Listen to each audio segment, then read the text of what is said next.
Hey guys, it's Jules, and we're pretty much done with summer. While I did skip the big recap because of work and junk, I did get to watch every new show that came out, plus some sequels. So I decided to do my regular tier list video, but mix it up a bit, make it look better and quicker. As always, if you don't see a certain sequel, either I haven't started the series yet and you can put it wherever you like, or I did watch it before but I dropped the show because either it didn't catch me or I thought it was trash. But again, this is just my dumb opinion, so I'd love to hear your thoughts in the comments. Maybe I missed some good stuff. And hit that subscribe button so I can keep doing these. Please and thank you. Anyway, let's get to it. Let's start with the most popular new one, Psalm 100. Beautiful first episode with such a relatable problem for our protag. Being enslaved to a dream job he thought he wanted, but ended up destroying him. And the zombie apocalypse being his wake-up call is genius and hilarious. And it leads to this amazing sequence of him running from this horde, but also the chains of his crappy job, so he can go out and complete his bucket list. But after episode 1, it hasn't reached that high again. It's been fun, with a lot of great scenes, new characters and scenarios popping up, but it kinda drags at some parts. Episodes 6 and 7 felt like that to me. But again, when it hits, it's some A-tier stuff. Plus the animation and colors are great. There is a hiatus now, but I'll keep it at A-tier, hoping it stays good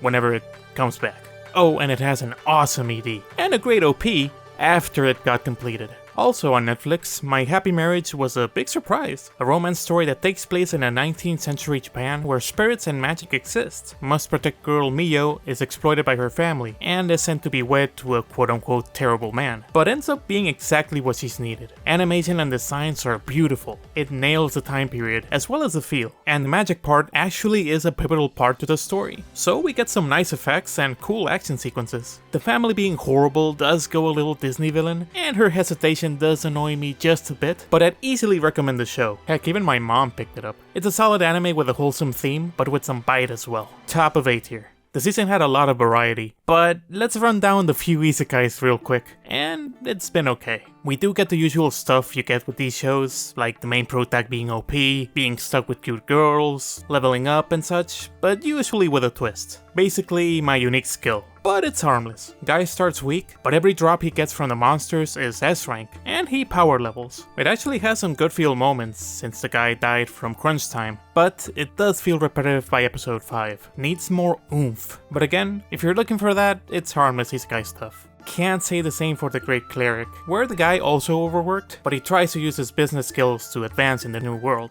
Unfortunately, it's not really that interesting. Painfully average and kinda forgettable, at least to me. It might have gotten better later, but I just couldn't get into it. Being able to outsmart people in other worlds really isn't anything new, and I feel Sweet Reincarnation does that better. A master dessert maker dies in a very ironic way, and is now a kid in a world full of royal politics and village management. While his ultimate goal is making sweet stuff, what surprised me is how well explored these themes are. Add the magic and the powers and it's good. The downside is a lot of very goofy moments and characters that don't always land. But it's still entertaining, and it's visually okay. I'm very curious what they'll do with it later. So yeah, C tier. But I couldn't get into am I actually the strongest. Need reincarnates, doesn't want to stick out, but ends up having a ridiculously strong power. Wolf Lady wants to mate with him as a baby. We all know this story. Lots of stuff turning me off. He's supposed to have barrier magic, but the range it has to do basically anything is very dumb. Floating, telekinesis, translation, it annoyed me quick.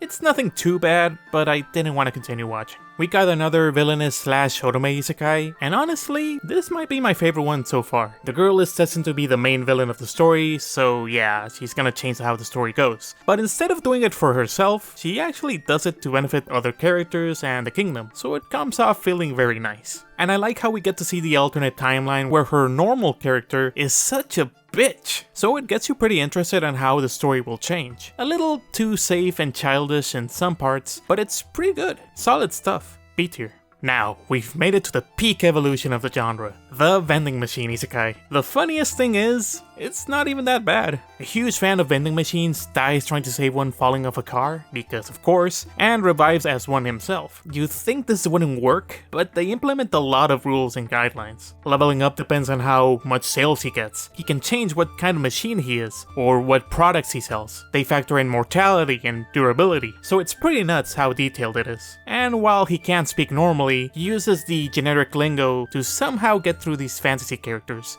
which is a little unbelievable, but logic was dead anyways. He makes friends with a powerful wife who can lift, and bonds with the townspeople. Somehow. He goes with her on adventures, he brings the rations, he saves the day, etc. So yeah, it really surprised me at first. Unfortunately, after the halfway point, it starts getting dull. While it is better than a generic isekai, it can't escape the usual stuff that I don't like. Solutions that are really out there, over-explaining, and even the ecchi for no reason. Plus, the animation and designs take a hit along the way. Couldn't get past that, but again, if you need some isekai, you really could do worse. Lower C tier. And of course, I can't forget Mushoku Tensei coming back. If you've seen my videos before, you know I'm a big fan of the show, and I was really hyped for the continuation to that awesome second part of season 1, and we're still not there yet, at least in terms of hype. What this story does best is world building. Interesting characters, lore, languages, so many locations. And season 2 does that, but it takes its time. Rudy has to venture on by himself, regain his mojo, and this new village and people he interacts with are great.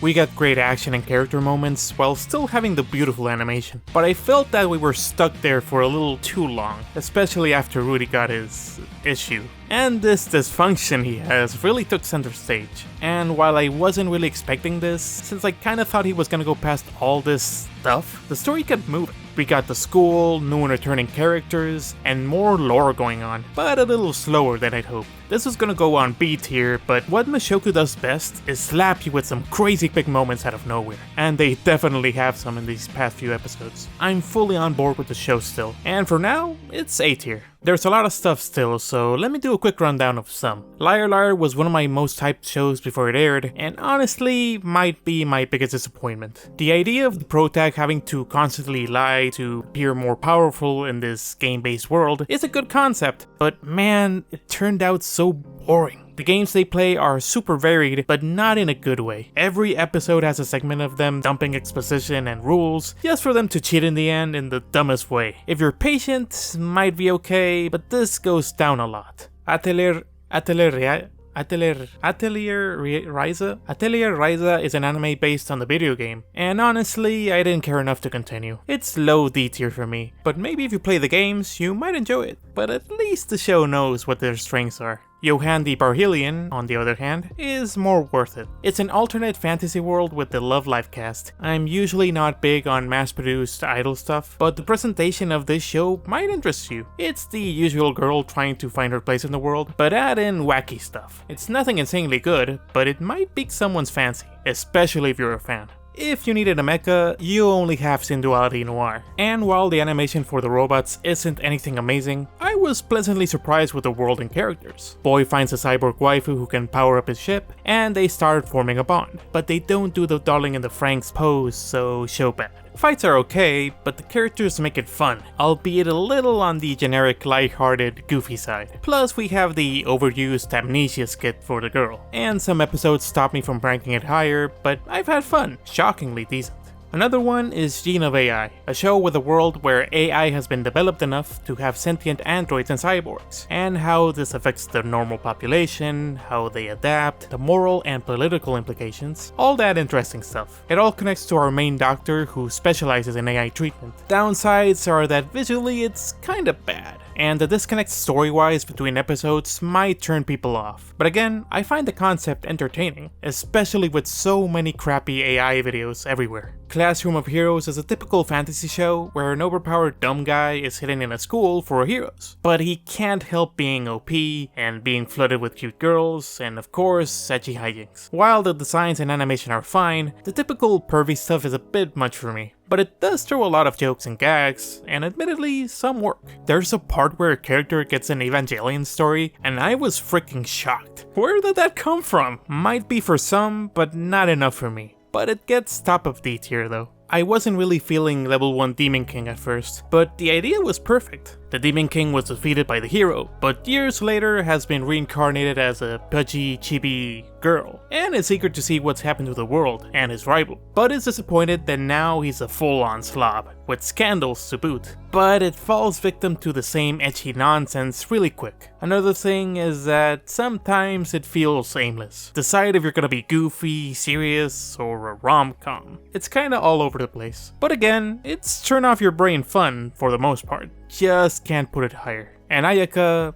is a show that exists. Seriously, I couldn't even remember what the show was about, and I saw like 3 episodes of it. Superpowered guys who can control elements. Fine on paper, very boring on execution. Fights are boring, and there's a huge dump of exposition that just took me out of it. F for forgettable.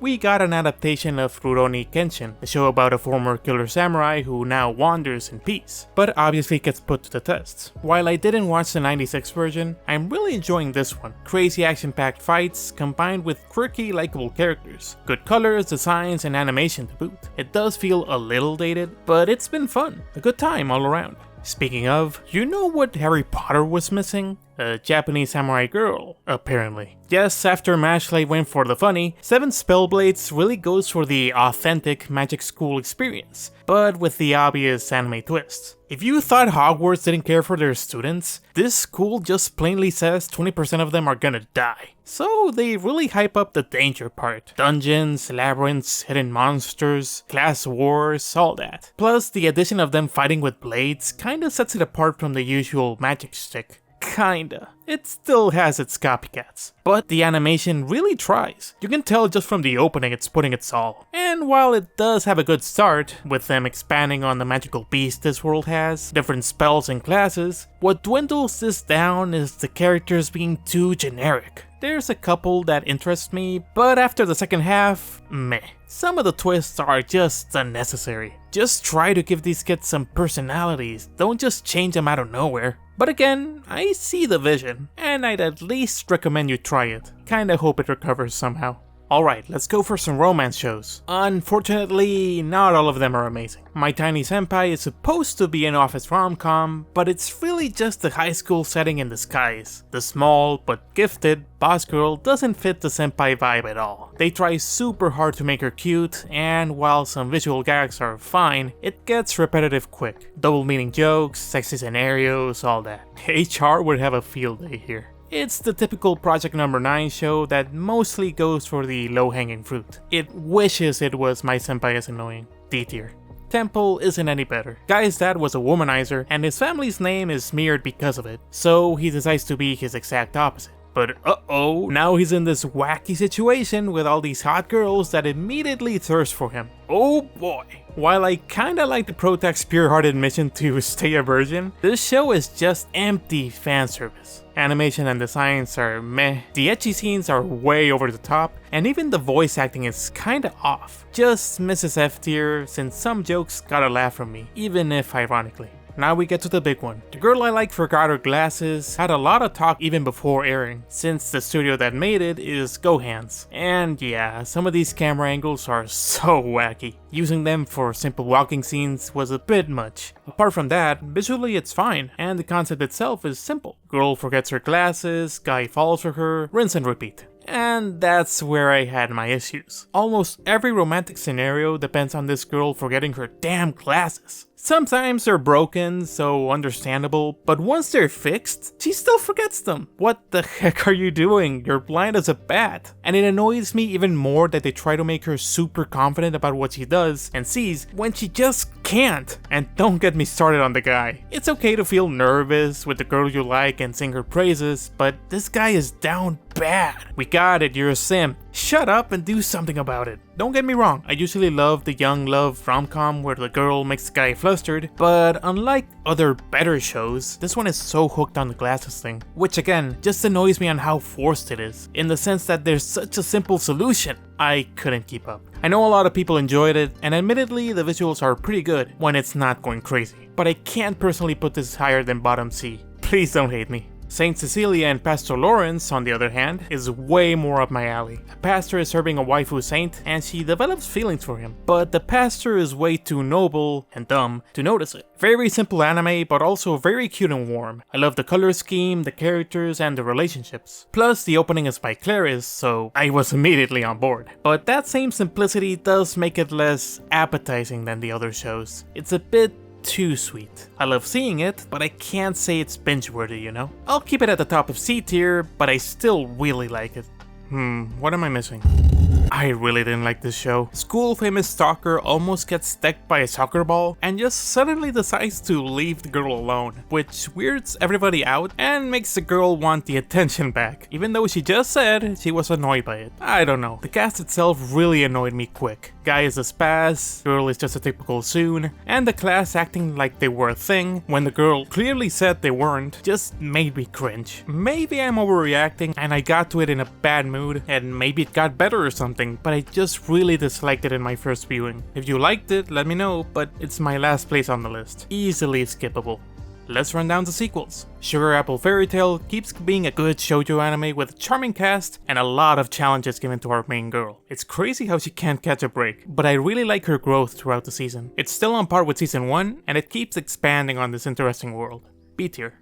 Horimiya 1.5, just like Osama ranking, explores some bonus interactions between the solid likable cast of characters. Even if there isn't much romantic tension or drama, since we know how the story ends, it's very enjoyable to watch them just hang out, go to class, and be goofy. Glad to see them have one more go with the story. Solid B tier. Link Click came back and it's just as hype as ever. We immediately get some answers from that crazy ending just to get hit with this huge story change. The police have to get involved, which gets us some great characters out of it, and we get more action and fight sequences, which are really good. Granted, if you are a big fan of season 1's various stories and how they try to not tamper with time, you might not like it as much, since season 2 stays mostly on the present, and goes for a more crime mystery vibe. But it still is gripping and crazy. The way they end episodes on cliffhangers is so damn masterful. I still say season 1 is the best, but season 2 is also an S tier. Oh, and they released one of the best openings of the year. It's crazy how good it is. Watch this show. Mononogatari season 2 had a bit of a slow start. They really focus on shipping the main duo, but once the story gets going, it's really fun. I still think the show is criminally underwatched. Action is cool, the ideas are creative, and I'm really interested in what's gonna happen to the cast. We do get some big dialogue dumps, but again, when it's on high gear, it's hard to tune off. I still recommend it if you want something to watch while Jujutsu airs.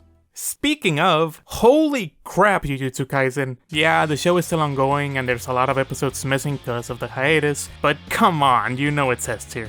The first mini arc detailing Gojo and Geto's past is just amazing stuff. In regular Jujutsu fashion, it introduces characters so quick, and immediately it's so cool to see them be in this world. Animation and action are on point as always, and we got candidates for best OP and ED of the year. And then we go to the Shibuya arc, and sheesh, they did not miss a beat. Not gonna talk a lot, but it was so great to see the main trio again. But the plot wastes no time, and damn. You're missing out if you're not watching already. We haven't been able to escape manga spoilers for a reason. Must see stuff.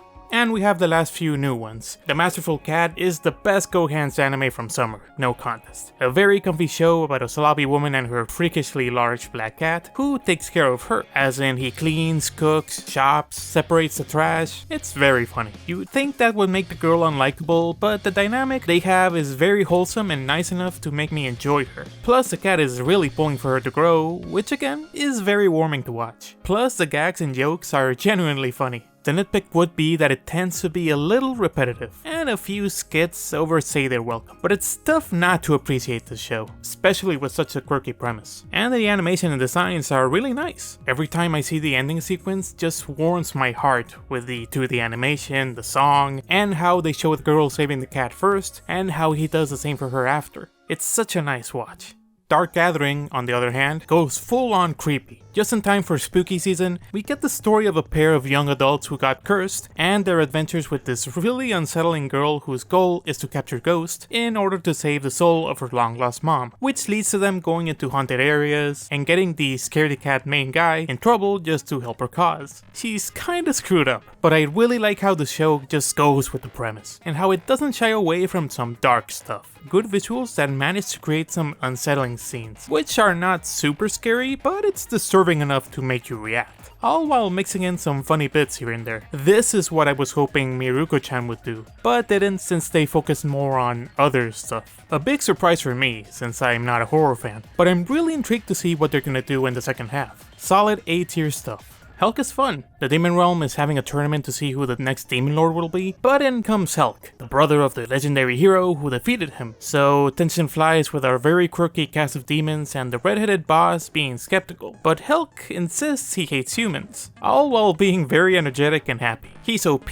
but it works well with the comedic side of the story. Plus, the looming war between the human and demon realms really brings a satisfying enough problem to wrap the premise. Animation is decent, and the OST is really fitting. Just barely misses A tier for now, but here's hoping it keeps getting better. And lastly, Undead Murder Farce. Guys, this is my favorite new show from summer. The whole premise of two goofy magical beings, and the maid, being detectives in monster cases is such a fun concept. It's one of those shows that immediately grabbed me by episode 1, but I did not expect where it would go. Aya and Sugaru are one of my favorite duos this year. One is half human, half Oni, the other is an immortal talking head, and they just have so much fun together, making really bad jokes and just blabbering about. And yeah, I'm a sucker for some good mysteries, and this show understands the vibe it needs, keeping the intrigue of the several cases and making the results very satisfying to watch, and mixing some comedy and some really good action as well. The OP is unskippable for me. I don't know, it's hard to describe a detective fantasy story with good mysteries